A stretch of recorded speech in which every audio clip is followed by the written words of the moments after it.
Сәлеметсіңдер ме, құрметті оқушылар. Әдебиеттік оқу сабағымызды бастаймыз. 50-ші сабақ. Сабағымыздың тақырыбы өнер алды қызыл тіл, бала бауыр етің, аңыз әңгіме. Сабақ мақсаты белерше толғап, нақыл сөз құрастырасың. Бірінші тапсырма, нақыл сөзді түсініп оқы, тіл сөзін сөз деп алып қайталап оқы. Өз ойыңды айт. Ең тәтті де тіл, ең ащы да тіл, ең қатты да тіл, ең жұмсақ та тіл. Неліктен? Ең жақсы сөзді де айтып, адамдарды тілмен баурап аласың. Қатты ащы сөз айтып, біз тілімізбен, сөздерімізбен адамдардың көңілін қалдырып жатамыз. Балалар? Екінші тапсырма, мәтінді тыңда. Қаз дауысты Қазбек би қазақтың 3 биінің бірі. Ол сыр бойында дүниеге келген. Жасынан шешендігімен, ойлы да әділдігімен, батыл да батырлығымен көзге түскен халық Қазбек қазып айтады деп құрметтеген. Балалар, бүгін біз сіздермен Қазбек бидің әңгімесімен танысамыз. Үшінші тапсырма, аңызды түсініп оқы, бала бауыр етің. Қазбек бидің елге белгілі болған кез екен. Бірде бір бала үшін дауласып, екі әйел алдына келіпті. Әйелдердің бірі: "Мынау баламды мен есін білмейтін жаз күнінде жоғалтып алып едім. Соны мына әйел тауып алды ма, әлде ұрлап алды ма, білмеймін.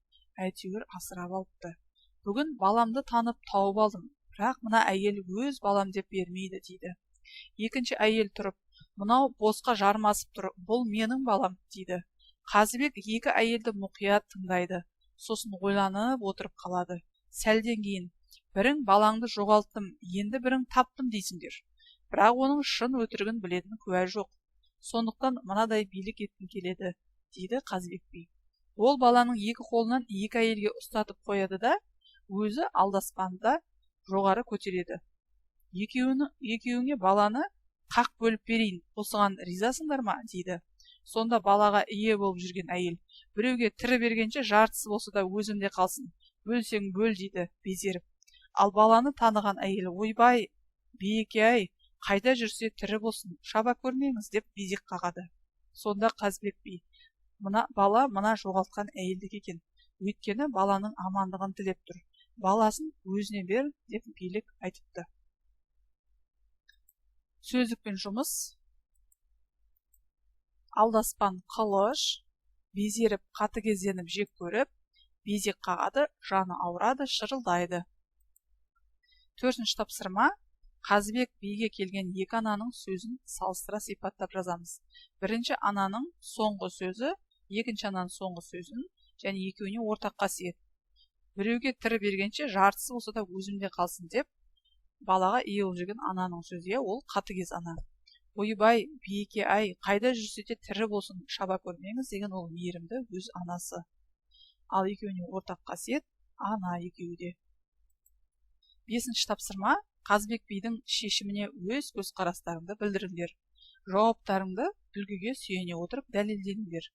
"Менің ойымша Қазбек би әділ қазы деп ойлаймын" емес.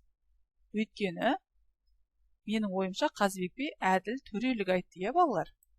Себебі бала жоғалтқан әйелдің жүрегінің мейірімділігіне қарап әділдігін айтып берді. Алтыншы тапсырма, Қазбек бидің шешендік сөзін оқып жатқа айт. "Адал болса досың жақын, еркелейтін немерең жақын". Жетінші тапсырма,